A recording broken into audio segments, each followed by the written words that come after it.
Every great turn of history's wheel takes us in a new direction, but the destination is not easily discernible because the lessons of history are not fixed and immutable.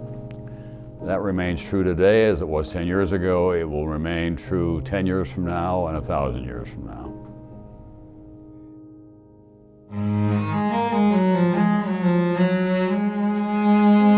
I spent a lot of hours after that initial day thinking about where we're going and how we might get there. I knew that there would be change coming. There had to be.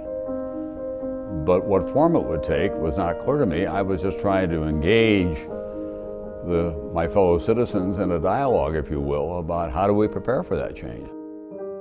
What I didn't realize at the time is that when we went to war, and these were going to be brutal wars in Iraq and Afghanistan, that we would be so oblivious to the sacrifices that military families were making as a society.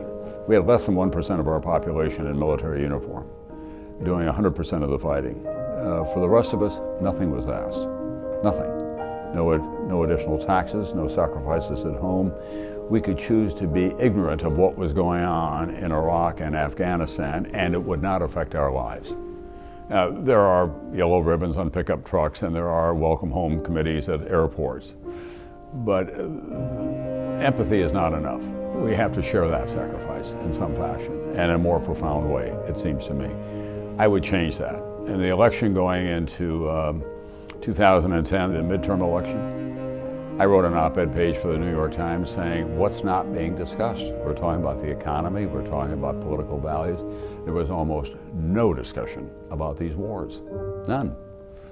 And I said at that time in the op-ed page that this is unworthy of us, that we all need to be involved and to be thinking about this. I deal with a lot of families who are worried about their children, or have lost a child, or a father, or a son, or a daughter, or have had one of them return home gravely wounded. And they return to a society that is just going about their business. That's not just undemocratic, it's immoral.